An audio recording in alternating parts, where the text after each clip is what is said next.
अस्सलाम वालेकुम viewers, Zia Haider is here to welcome you at Rohiwal cooking.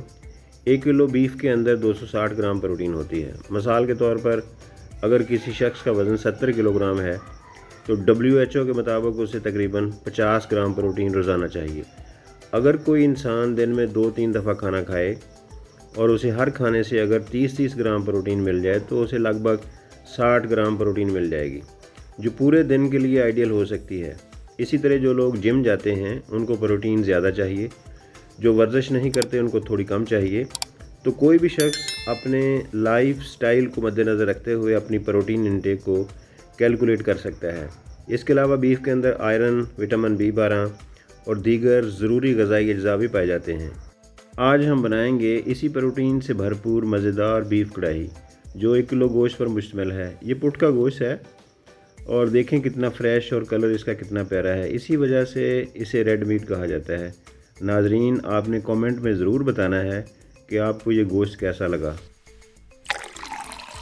गोश्त को पहले अच्छे से धोएं, उसका खून साफ़ करें और फिर गोश्त को एक बाउल में डालकर उसमें 2 चम्मच सिरका और 2 चम्मच नमक डालकर पानी से भर दें। नमक और सिरका अच्छे से मिक्स करें, कम से कम आधा घंटा पानी में डूबा रहे। इससे ये होगा कि गोश्त के अंदर से खून निकलकर पानी में आ जाएगा। आप देख सकते हैं खून आलूद पानी। इस खून को साफ़ न करने से इंसान के अंदर कई बीमारियां जन्म ले सकती हैं, इसलिए एहतियात करें। पानी निचोड़ने के बाद देखें गोश्त का कलर बिल्कुल पिंक हो गया है और खून का कोई नामो निशान भी नहीं है। यह पकाने के लिए बिल्कुल रेडी है।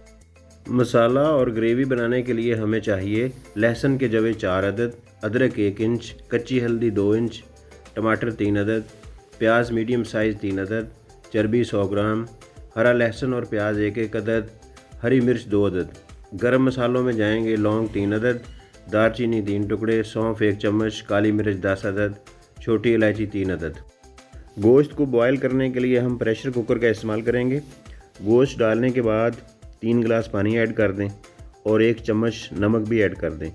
बॉयल आने के बाद झाग उतार लें। अब इसमें जाएंगे खड़े साबुत मसाले जो मैं पहले बता चुका हूँ, यानी काली मिर्च, दालचीनी और लौंग। गोश्त में डालने से इनका फ्लेवर गोश्त के अंदर चला जाएगा। इसके साथ साथ चॉप किया हुआ प्याज भी डाल दें और 18 मिनट के लिए प्रेशर कुकर लगा दें। ग्रेवी तैयार करने के लिए कढ़ाई में जाएगा ऑयल। ऑयल गर्म होने के बाद चर्बी डाल दें और उसे लाइट ब्राउन होने तक फ्राई करें। चर्बी में गोश्त को पकाने से क्रीमी और सॉफ्ट टच आ जाएगा। अब जाएगा इसमें अदरक, लहसुन, हरी मिर्च, कच्ची हल्दी का पेस्ट, उसको अच्छे तरीके से भूनें। टमाटर जो चॉप हो रहे हैं वो भी डाल दें और साथ ही 1 चम्मच सुरख मिर्च डाल दें। 1 चम्मच सिरका भी ऐड कर दें और भूनें। थोड़ा गरम मसाला और सौंफ भी डाल दें और चॉप किए हुए हरे प्याज और लहसुन भी ऐड कर दें और मिक्स करते जाएं। 1 कप दही ऐड करें और मिक्स करते जाएं और कम से कम 3 मिनट तक हल्की आंच पर भूनते रहें।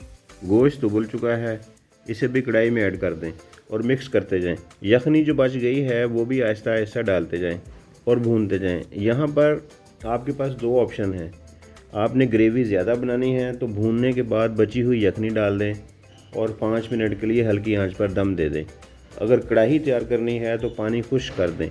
गार्निश करने के लिए हरा धनिया, बारीक कटा हुआ लेमन और चिप्स की तरह कटा हुआ अदरक छिड़कें और खूब एंजॉय करें। टेक्सचर देखें कितना टेंडर और सॉफ्ट है और टेस्ट कितना स्पाइसी है। लीमू और दही की हल्की हल्की खटास एंजॉय करें। Lovely guys, hoping a pleasant response from you. Let's meet in next video. Thanks.